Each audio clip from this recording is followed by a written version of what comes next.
อะ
ระหะโต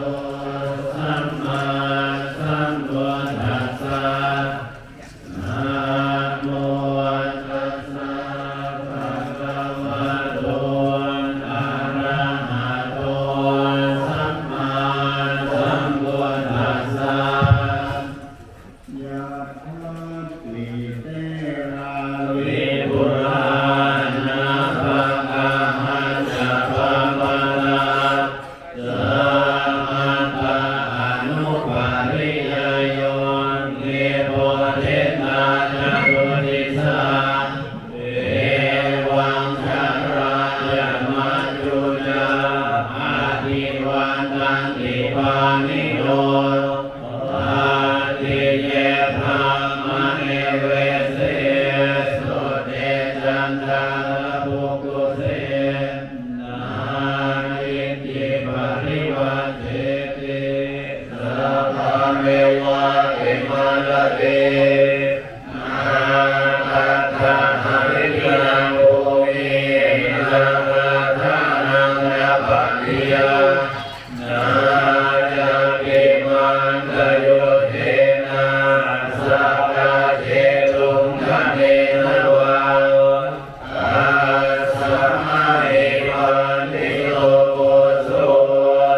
นาวา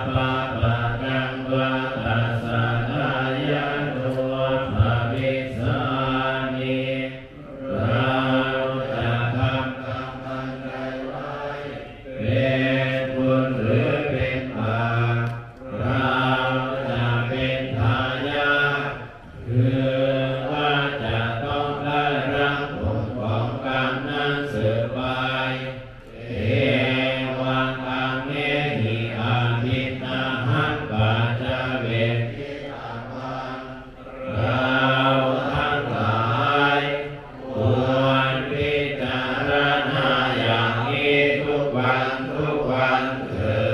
ดยังผู้มีกายโยนกายของเรานี่แหละโอหังปานาตาเพื่อนคนแต่พื้นเท้าขึ้นมาอาตุเกสัมมาทาการเพื่อนตั้งแต่ปลายผมลงไปอาจาปริยันโตมีอันมุนอยู่เป็นที่สุดรอดโอโรนานัปปะการัสสะสุจิโนเต็มไปด้วยของไม่สะอาดมีประการต่างๆอาทิมัสสนิกาเยมีอยู่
นตุ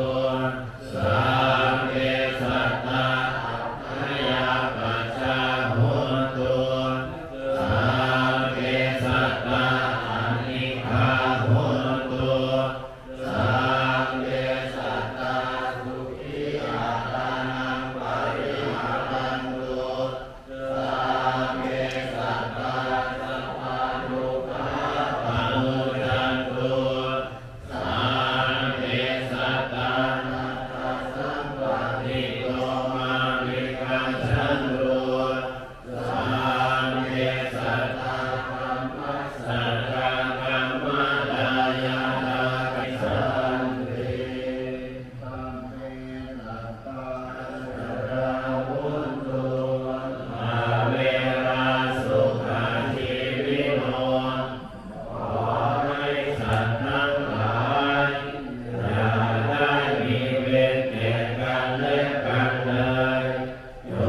งเป็นผู้ดำรงชีพอยู่เป็นสุขทุกเมื่อเถิดกาลมุญยังพลังไมหังสัพเพภาคีพระวันตุเตขอให้สัตว์ทั้งหลายจงได้เสวยผลบุญที่ข้าพเจ้าได้บำเพ็ญด้วยกายวาจาใจแล้วนั้นเถิด ปุญญาจิตโยนิรันดาสา อย่าลงไม่สักการให้ส่วนบุญของข้าพเจ้านี้เอวะเตสัพพิเวนะโยขอเรียกทั้งหลายถึงแก่แก่สัตว์เหล่านั้นมายานินาบุญญาณังอนุโมทนานิตุนาเพราะเหตุคืออนุโมทนาบุญทั้งหลายที่ข้าพเจ้าได้แล้วสัพเพสัตตาสัตตามุนตุอาเวราสุขาชีวิโนขอให้สัตว์ทั้งหลายจงอย่างมีเวรอยู่เป็นสุขเสมอเถิดเขมังปะนังนะภะพุนตุเตสะสะวิมมานังจะเห็นเถิดเตสะสะติตะกังสุภาขอความหวังอันดีของสัตว์เหล่านั้นจงสำเร็จเถิด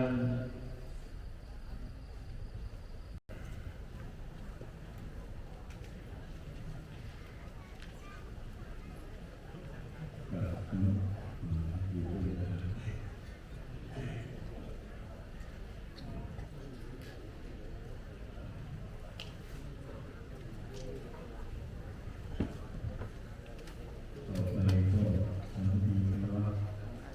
ปู่เพื่อดอกไม้ที่ให้ประโยชน์น้อย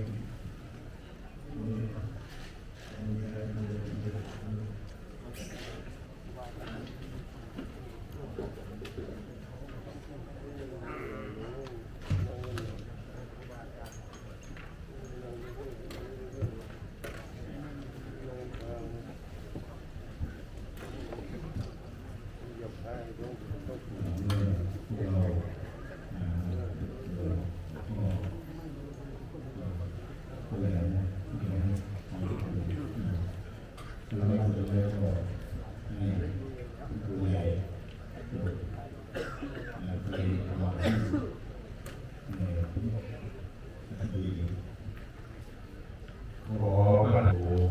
ผู้ลูกคือความเคารพศรัทธายิ่งขออวยพรแด่ประชาชนทุกคนสิทธิยานุสิทธิ์ที่เคารพนับถือและเป็นคุณหลวงปู่อุดมยาณรัตโตทุกท่านวันนี้ถึงการรับทานที่เจ้าหน้าที่ได้จุดเพื่อพระราชทานจะประกอบพิธีถวายพระเพลิงจริงเพื่อสถานร่างและสถาน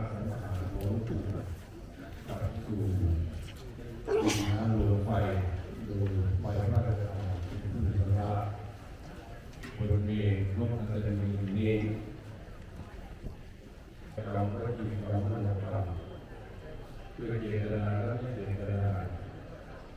ทั้งต่อหน้าและทั้งหลังเพื่อให้บุญบารมีสูงส่งในที่คุณผู้ที่ไม่ได้ตาหลวงพ่อโหสิกรรมเพื่อให้พวกเราทั้งหลายไม่ได้ทำกรรมเพื่อความรู้สึกถูกต้องวันนี้ขอให้ขอพระรักษาอาณาทุกทุกท่าน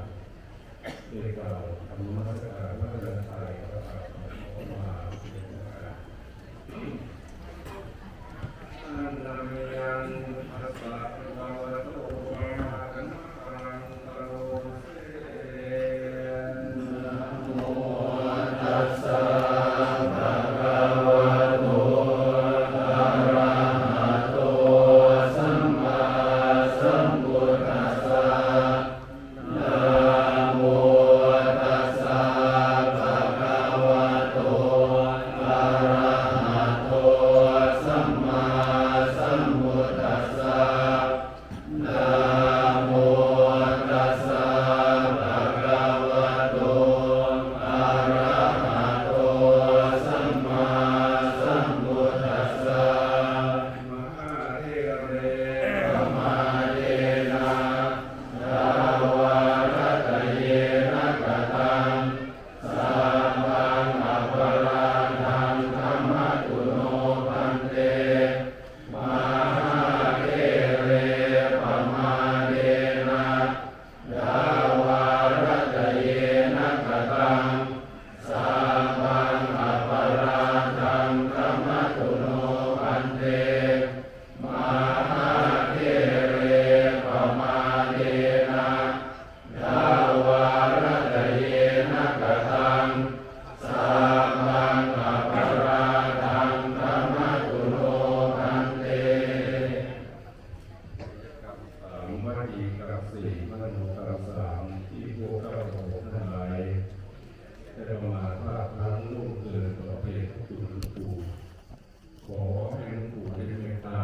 หลวงพ่ออันขออโหสิกรรมให้แก่พวกเราทั้งหลายจะได้เป็นบาปเป็นกรรมขอบุญบารมีสูงส่งหลวงปู่ได้โปรดเมตตาคุ้มครองปกป้องรักษาคณะสิทธิและสิทธิคณะสงฆ์ตลอดมาสุขวาสิกาทั้งหลายให้มีความสุขความเจริญรุ่งเรือง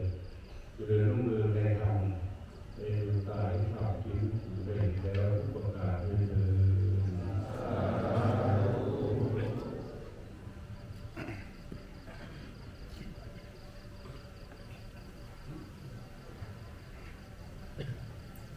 ประเด็นเวลาที่เดียว หมดไฟเห็น